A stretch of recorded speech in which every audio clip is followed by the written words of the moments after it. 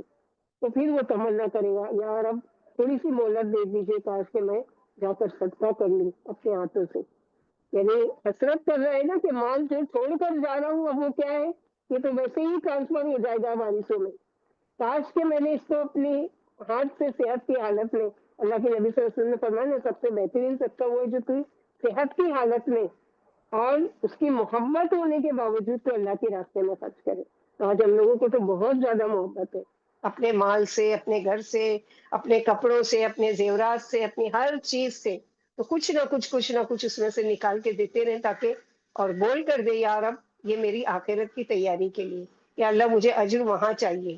دنیا میں تو آپ دو گے ہی، یعنی دنیا میں اس طرح دیں گے بڑھا کے ہم مزید دینے کے قابل بنے، لیکن آخرت میں بھی اس کا اجر باقی رکھنا، جیسے کہ داؤد علیہ السلام دعا کرتے تھے اکتب لی عندک اکتب لی عندک اجرا، یعنی اپنے پاس اجر لکھنا، باقی رکھنا، دنیا میں بھی اجر اور آخرت میں بھی، یہ دونوں جہاں کی چیزیں مانگنا چاہیے. تو جو آخرت کے دن کو جھٹلاتا ہے اس کا اگلا کام کیا ہوتا ہے؟ 4 یا 5 یا 6 7 آیتوں میں 7 کام بتائے گئے. نمبر 1 یکذب بالدین، نمبر 2 یدعو الیتیم، نمبر 3 ولا یحض طعام المسکین، نمبر 4 اہم، یعنی یدعو الیتیم اور طعام المسکین حقوق العباد، یکذب بالدین حقوق اللہ. حقوق اللہ میں سب سے پہلا جو چیز ہے فویل للمصلین، خرابی ہے، ہلاکت ہے، بربادی ہے، تباہی ہے. کس کے لیے؟ نمازیوں کے لیے.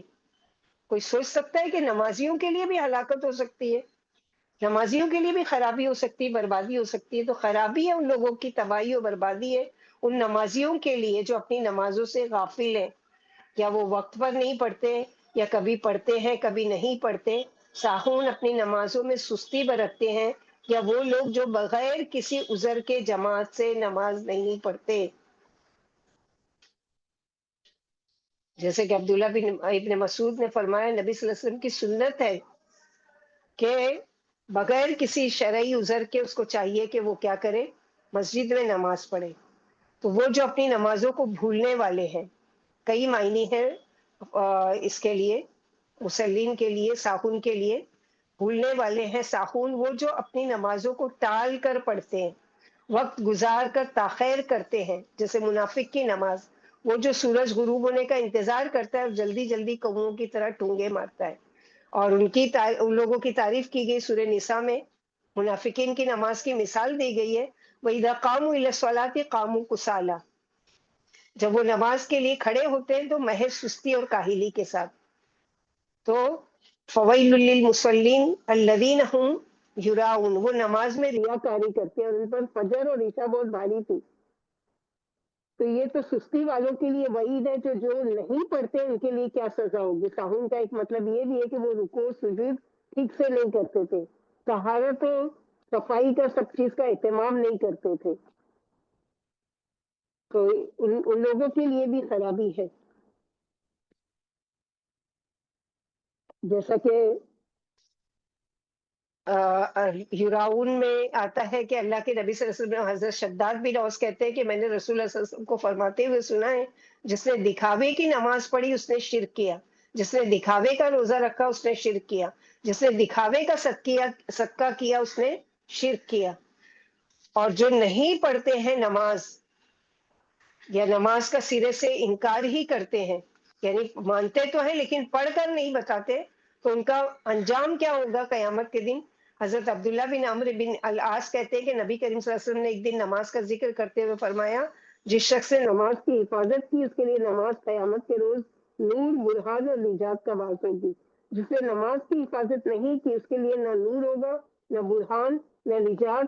اس قیامت کے روز اس کا انجام، یعنی کس کی لیڈرشپ میں کھڑا ہوگا یا کس کی گروپس میں کھڑا ہوگا، قارون، فرعون، حامان اور ابی بن خلف کے ساتھ ہو گئی. یہ سارے کفر کرنے والے، شرک کرنے والے، ان کی کیٹیگری میں، کیونکہ اس نے کیا ہے کہ اللہ تعالیٰ کے احکام کو کوئی اہمیت ہی نہیں دی تھی. کہ اللہ تعالیٰ نے جو چیز اس پر فرض کی تھی کہ سب سے پہلے جس کا سوال کیا جائے گا. کیوں؟ اس لیے کہ حضرت جابر رضی اللہ عنہ سے روایت، رسول اللہ صلی اللہ علیہ وسلم نے فرمایا مسلمان آدمی اور شرک یا کفر کے درمیان حد فاصل یعنی فرق کرنے والی چیز کیا ہے؟ نماز ہے. کہ ایک مسلمان ہے اگر، تو اس کا تصور ہی نہیں ہے کہ وہ نماز نہیں پڑھتا. اس کا پھر وہی ہے کہ جو انکار کرنے والا ہے وہ نماز نہیں پڑھتا. تو تم تو وہ تو زبان سے انکار کر رہا ہے کہ اللہ کو ہی نہیں مانتا، تو کس کے لیے نماز پڑھے؟ لیکن تم تو دعویٰ کرتے ہو کہ تم اللہ کو مانتے ہو، تو پھر اللہ کی کیوں نہیں مانتے؟ اسی لیے ہمارے اسلام میں، ہمارے مذہب میں کیا کہا گیا کہ 10 برس کی عمر میں اگر بچہ نماز کا عادی نہ ہو تو اسے مار کر نماز، کسی اور چیز کے لیے نہیں اتنی زیادہ فورس کیا گیا ہے یا سختی کرنے کے لیے کہا گیا ہے. حضرت عمر اپنے باپ شعیب سے اور شعیب اپنے دادا عبداللہ بن عمرو بن عاص سے روایت کرتے ہیں، رسول اللہ صلی اللہ علیہ وسلم نے فرمایا جب تمہارے بچے 7 برس کے ہو جائے تو انہیں نماز پڑھنے کا حکم دو. جب 10 برس کے ہو جائے نماز باقاعدگی سے نہ پڑھے تو نماز پڑھانے کے لیے انہیں مارو. پلیز 10 برس کی عمر کے بچوں کو علیحدہ علیحدہ بستر پر سلاؤ. اور یہ کون کرے گا؟ یہ مرد حضرات تو نہیں کریں گے. اللہ یہ کہ اللہ تعالیٰ نے ان لوگوں کو وقت دیا ہے اور صلاحیت دی ہے کہ خود مسجد جاتے اپنے بچوں کو بھی ساتھ میں لے کر جاتے ہیں. لیکن ماں یہ سب سے پہلا کام کرے گی کہ خود نماز کے وقت سے پہلے اٹھے گی، خود اپنی نماز کے لیے ریڈی ہوگی اور بچوں کو بھی تیار کرے گی. کیونکہ جیسے کہ اللہ کے نبی صلی اللہ علیہ وسلم نے کیا فرمایا کہ کلکم مسئول وکلکم مسئول عن رعیتہ، تم سب سے سوال کیا جائے گا. اور امرات مسئول علی بیت زوجہا، کہ عورت جو ہے وہ اپنے گھر اور اپنے بچوں کی، اپنے شوہر کی، یہ ساری چیزوں کی نگہبان ہے، اس کے بارے میں اس سے ضرور سوال کیا جائے گا. تو ہم سب سوچ لیں کہ ہم اپنی اولادوں کی ٹریننگ کیسی کر رہے ہیں اور ہم کس طرح سے ان کی تربیت کر رہے ہیں. کیا ایسے ہی میں فورس کرتی ہوں اپنے بچوں کو کہ مسجد جاؤ یا نماز کے لیے اٹھو فجر میں یا وہ کرو؟ جیسے میں اپنے سارے کام کروانے کے لیے، کوئی چیز اگر گھر میں ختم ہو جاتی ہے، کتنا پیچھے پڑھ کے جب تک کروا نہیں لیتے وہ کام بچوں کے پیچھے لگے رہتے. کیا ایسے ہی دلی تکلیف کے ساتھ میں اپنے بچوں کو نماز کے لیے وہ فورس کرتی ہوں؟ اور یاد رکھیے کہ یہ جب بچے جوان ہو گئے ہیں یا جب بچے پختہ عمر کے ہو گئے، اب آپ پیچھے لگو گے تو آپ کی بالکل نہیں سنیں گے. اللہ یہ کہ اللہ تعالیٰ ان کے دل کو ہدایت کی طرف پلٹا دے. یہ جب بچے کچے ہوتے ہیں، اسی لیے تو مثال دیکھیے نا، 7 برس 7 ایئرس کا بچہ، ابھی وہ ہمارے وہ تو بہت چھوٹا ہی ہے، کچھ بھی نہیں ہے اس کے اوپر کیا پابندی ہے؟ نہیں. نماز کی اس کو عادت ڈالو، روزے کی اس کو عادت ڈالو، کبھی روزہ رکھواؤ کبھی نہیں رکھاؤ، کبھی یہ کرو. اسی طرح نماز پڑھ رہا ہے نہیں پڑھ رہا ہے ٹھیک ہے، لیکن اب 10 سال کا ہو گیا، اب مار کر پڑھاؤ. تو یہ چیز ہے، یہ نہیں ہے کہ ہاں ٹھیک ہے پڑھتے ہیں تو ٹھیک ہے میں پڑھ لیتی ہوں نا کافی ہے. ایسا نہیں ہے، بلکہ ماں اور باپ دونوں کی ذمہ داری، جن کے بچوں پر دباؤ پڑ سکتا ہے وہ دونوں ہی ذمہ داری کو پورا کریں. کیونکہ اللہ کے نبی صلی اللہ علیہ وسلم نے صرف ایک نماز اثر فوت ہونے والے کے لیے کتنی بڑی وعید، صرف ایک نماز. سوچو جو بالغ ہو گئے 10 سال سے، جن پر فرض ہو گئی تھی اور اب تک نہیں پڑھتے، ان کو کیا انجام ہوگا. حضرت عبداللہ بن عمر کہتے ہیں کہ رسول اللہ صلی اللہ علیہ وسلم نے فرمایا جس شخص کی نماز اثر فوت ہو جائے اس کی حالت اس شخص کی طرح ہے جس کا اہل و عیال اور مال و اسباب ہلاک ہو گیا. دیکھا ہوگا نا کبھی جنگ ہو رہی ہے جہاں پر، یا جہاں پر کسی کا گھر پوری بلڈنگ ہی وہ گر گئی، اب کیا ہوا؟ اس کا مال بھی اس میں تھا وہ بھی ختم اور اس کے سارے اہل و عیال بھی دفتر تباہ ہو گئے. تو اتنا بڑا نقصان کی مثال کس سے دی گئی ہے؟ ایک اثر کی نماز کو جان بوجھ کر چھوڑنے والا. تو سوچ لو کہ پوری زندگی لاپرواہی خود ماں باپ کی بھی بچوں کی بھی. تو یاد رکھو یہی بچے کل کو اللہ سبحانہ و تعالیٰ کے یہاں پکڑ کر ہم کو کھڑا کریں گے. یہ ہے میرے ماں باپ، 3.5 سال کا 4 سال کا تھا، فورس کر کے روتے ہوئے مجھے اسکول بھیجنے تھے ضرور نیند میں سے اٹھا کر، لیکن کبھی نیند میں سے اٹھا کر مجھے نماز کے لیے نہیں فورس کیا. یہی اللہ تعالیٰ کے سامنے پکڑ کر جواب دیں اور ان کا بھی اور اپنا بھی. وہ کرنا پڑے گا اگر ہم لوگوں نے یہ ذمہ داری اپنی نہیں پوری کی۔ نماز سے غفلت کی سزا کیا ہے؟ حضرت سمرہ بن جندب خواب کی حدیث میں نبی صلی اللہ علیہ وسلم سے روایت کرتے ہیں، آپ صلی اللہ علیہ وسلم نے فرمایا جو شخص قرآن یاد کر کے بھلا دیتا ہے اور فرض نماز پڑھے بغیر سو جاتا ہے اس کا سر پتھر سے کچلا جا رہا تھا۔ یعنی آپ صلی اللہ علیہ وسلم کو خواب میں دکھایا گیا کہ دو وجوہات کی بنا پر ایک شخص کا پتھر سے سر کچلا جا رہا ہے۔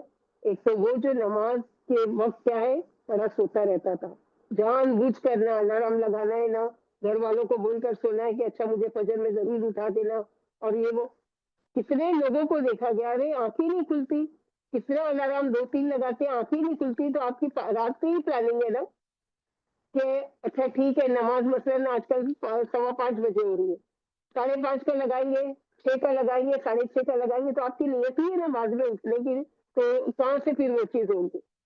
فکر پہلے سے کہ اذان ہونے والی، اس سے پہلے سے میں ریڈی ہو کر تیار ہوں کہ اب اذان ہونے والی ہے، مجھے اول وقت میں نماز پڑھنا اور اپنے گھر والوں پر محنت کرنا۔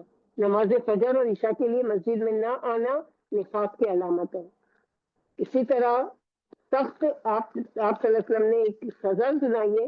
حضرت ابو ہریرہ رضی اللہ عنہ کہتے ہیں رسول اللہ صلی اللہ علیہ وسلم نے فرمایا منافقوں پر فجر اور عشاء کی نماز زیادہ بھاری ہے، اس سے بھاری کوئی ان کے لیے نماز نہیں ہوتی۔ اگر انہیں پتہ چل جائے کہ دونوں نماز کا ثواب کتنا زیادہ ہے تو ان دونوں نمازوں میں ضرور آتے، خواہ گھٹنوں کے بل ہی آنا پڑتا۔ میں نے ارادہ کیا مؤذن کو حکم دوں کہ وہ اقامت کہے، پھر ایک آدمی کو حکم دوں کہ وہ لوگوں کی امامت کرائے، یعنی میری جگہ وہ امامت کرائے اور خود آگ کا ایک شعلہ لے کر ان لوگوں کے گھروں کو جا کر جلا دوں جو اس اذان اور اقامت کے بعد نماز کے لیے نہیں نکلتے۔ پھر اسی طرح خلاف سنت ادا کی گئی نماز قیامت کے روز ناکامی اور نامرادی کا باعث بنے گی۔ کیوں؟ کیونکہ اللہ کے نبی صلی اللہ علیہ وسلم نے 2 لفظ میں ایک بات کو کلیئر کر دیا ہے کہ صلو کما رأیتمونی اصلی، نماز ایسی پڑھو جیسے کہ تم مجھے نماز پڑھتے ہوئے دیکھو، بات ختم۔ اب اس میں حجت نہیں کہ اچھا اس مسلک کی تو ایسی نماز اور اس مسلک میں تو ایسی نماز، اور مردوں کی ایسی نماز اور عورتوں کی ایسی نماز، ایک لفظ میں کوئی فرق کسی چیز میں نہیں بتایا۔ قیامت کے روز حقوق اللہ میں سب سے پہلے نماز کا حساب ہوگا، سوچ لو۔ حضرت ابو ہریرہ کہتے ہیں رسول اللہ صلی اللہ علیہ وسلم نے ارشاد فرمایا قیامت کے روز بندے سے سب سے پہلے جس چیز کا حساب لیا جائے گا وہ اس کی نماز ہے۔ اگر نماز سنت کے مطابق درست ہوئی تو بندہ کامیاب و کامران ہوگا، اور اگر نماز خراب ہوئی یعنی سنت کے مطابق نہ پائی گئی تو ناکام و نامراد ہوگا۔ اگر بندے کے فرائض میں کچھ کمی ہوئی تو رب تعالیٰ فرمائیں گے میرے بندے کے نامہ اعمال میں دیکھو کوئی نفل عبادت ہے، اگر ہوئی تو نوافل کے ساتھ فرائض کی کمی پوری کی جائے گی، پھر اس کے تمام اعمال کا حساب اسی طرح لیا جائے گا۔ یعنی زکوٰۃ دیتا تھا، اب دیکھو زکوٰۃ میں تھوڑی کچھ کمی ہو رہی ہے، دیکھو اس نے کچھ صدقہ کیا تھا اس کو اس سے کور کرو۔ تو اسی لیے صرف ہم کو فرض نماز تو کسی بھی حالت میں، مرتی حالت میں بھی پڑھنا ہی پڑھنا ہے۔ یہ بول ہی نہیں سکتے کہ نہیں میرے سے نہیں پڑھی جا رہی ہے، میں بیمار ہوں، میرے جسم پہ پٹی لگی ہے اور زخم میں ہو رہی ہے، اور وہ کچھ بھی ہو جائے، موت تو نہیں آئی ہے نا، اس سے بڑی چیز وہ نہیں ہے، اور کوئی چیز نہیں ہو سکتی مصیبت۔ ایسے میں بھی نماز پڑھو لیکن نماز پڑھو، کیونکہ اللہ کے نبی صلی اللہ علیہ وسلم نے بتا دیا کہ من صلی یرائی فقد اشرک، تو نماز تو پڑھتے ہیں لیکن ریاکاری دکھاوے کے لیے، یعنی اکیلے میں پڑھ رہے ہیں نماز، اور روٹین کے حساب سے اگر آپ کو اکیلے میں بھی لمبی قرات کرنے کی یا جہری جو نمازیں مثلاً فجر مغرب عشاء میں زور سے قرات کرنے کی تو آپ بے شک کر سکتے تھے، آ کے اگر سن لیا تو کوئی فرق نہیں پڑتا، لیکن جان بوجھ کر کوئی آئے تو میں اچھی قرات کروں یا لوگوں کو یہ سناؤں، یہ ساری چیزیں کیا ہے، یہ ریاکاری ہے۔ اور ریاکاری کا انجام کیا ہے کہ اس کو منہ پر نیکی کو مار کر لوٹایا جائے گا۔ ایک حدیث میں جہنم میں ایک میدان ہے جس سے جہنم بھی روزانہ 400 بار پناہ مانگتی ہے، میدان امت محمدیہ کے ریاکار علماء کے لیے، ریاکار خیرات کرنے والوں کے لیے، ریاکار حاجیوں کے لیے اور ریاکار مجاہدوں کے لیے۔ علماء حفظ نہ ملتا، یہی وہی ہے۔ عمر بن مرہ کہتے ہیں کہ ہم ابو عبیدہ کے پاس بیٹھے ہوئے تھے کہ ریا کا ذکر آیا، ایک شخص ابو زید بولا میں نے ابن عمر سے سنا، وہ کہتے تھے میں نے رسول اللہ صلی اللہ علیہ وسلم سے سنا، آپ فرماتے تھے جو سنانے کے لیے عمل کرے گا اللہ لوگوں کو سنا کر اس کو عذاب دیں گے۔ کہ یہ دیکھو یہ اس نے فلاں کام اس لیے کیا تھا لہذا سن لو، اور پھر اس کو اجر کچھ نہیں ملے گا، اسے سب کے سامنے ذلیل کر دیں گے۔ اگر کسی کا کوئی عمل لوگوں کو معلوم ہو گیا جس کی وجہ سے مثلاً بعض مرتبہ آپ کر رہے ہو لیکن آپ نہیں چاہتے، آپ کی نیت نہیں ہے کہ کوئی دیکھے، لیکن اگر کسی نے دیکھا اور جس کی وجہ سے اسے خوشی ہوئی، یعنی آپ کو خوشی ہوئی کہ کسی کو پتا چلا، تو یہ ریاکاری میں داخل نہیں ہے۔ ابو رضی اللہ عنہ کہتے ہیں میں نماز پڑھ رہا تھا، اتنے میں ایک شخص آ گیا، اس کے آنے سے مجھے خوشی ہوئی، اس شخص کے بارے میں نے آپ سے پوچھا کہ کہیں یہ تو نہیں کہ مجھے خوشی ہوئی اس کو دیکھ کر کے مجھے دیکھ رہا ہے وہ نماز پڑھتے ہوئے، تو آپ صلی اللہ علیہ وسلم نے فرمایا تمہیں دوہرا اجر ملے گا، یعنی پوشیدہ عمل کا بھی اور ظاہر کا بھی، یعنی تمہاری نیت جو تھی کہ تم چھپا کر رہے تھے لیکن کسی نے دیکھ لیا، تو اب دونوں کا تم کو اجر ملے گا۔ اور غافل نماز کی تاریخ، یعنی سعد بن ابی وقاص فرماتے ہیں میں نے رسول اللہ صلی اللہ علیہ وسلم سے ان نمازیوں کے بارے میں پوچھا جو اپنی نماز سے غافل ہے، فرمایا وقت نکال کر نماز پڑھنے والے مراد ہے، یعنی یا تو سرے سے نماز پڑھتے ہی نہیں، یا وقت شرعی کے بعد پڑھتے ہیں، یا اول وقت میں نہیں پڑھتے۔ ایک موقوف روایت میں نماز سے بے فکر رہتے ہیں حتیٰ کہ تنگ وقت رہ جاتا ہے تو جلدی جلدی ٹونگے مار کے اپنی نماز کو مکمل کرتے ہیں۔ تو بہت بڑی وعید ہے۔ تو الذین هم یراؤن، پھر ایسے لوگ نماز بھی نکل کر ہم آئے مسیح دجال کا تذکرہ کر رہے تھے، آپ صلی اللہ علیہ وسلم نے فرمایا کیا میں تمہیں ایسی چیز کے بارے میں نہ بتاؤں جو میرے نزدیک مسیح دجال سے بھی زیادہ خطرناک ہے؟ کہتے ہیں ہم نے کہا کیوں نہیں یا رسول اللہ صلی اللہ علیہ وسلم، فرمایا وہ پوشیدہ شرک ہے کہ آدمی نماز پڑھنے کھڑا ہوتا ہے تو اپنی نماز کو صرف اس وجہ سے خوبصورتی سے ادا کرتا ہے کہ کوئی اسے دیکھ رہا ہے، اکیلے میں جیسے تیسی وہ کرتا ہے، لیکن لوگوں کو دکھانے کے لیے کیا کرتا ہے کہ اچھی نماز پڑھتا ہے، یہی تو شرک ہے، یہی تو دکھاوا ہے جس کے لیے اللہ سبحانہ و تعالیٰ نے منع کیا ہے۔ اور اس کا اگلا جو گناہ ہے وہ کیا ہے کہ وَيَمْنَعُونَ الْمَاعُونَ، منع کرتے ہیں معمولی چیز کے دینے میں، یعنی بخیل شخص کی مثال کے وہ گھر کی معمولی ٹوٹی پھوٹی چیز کو جو ہو سکتا ہے آپ کے کام کی نہ ہو مگر کسی کے کام آ جائے اس کو بھی نہیں دیتے۔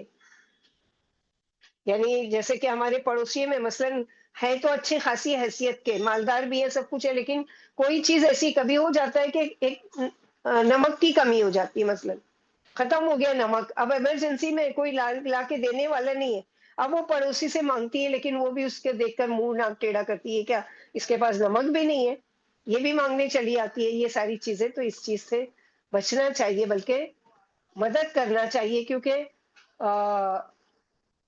یہاں پر جو بتایا گیا ہے ابن مسعود فرماتے ہیں معاون سے برتنے کی چیزیں مراد ہے جنہیں لوگ آپس میں ایک دوسرے کو برتنے کے لیے دے دیا کرتے ہیں، جیسے پہلے کے زمانے میں کلہاڑی تھی، ہانڈی تھی، ڈول تھا جس سے کنویں سے پانی نکالتے تھے، اور ہر نیکی یاد رکھو صدقہ ہے۔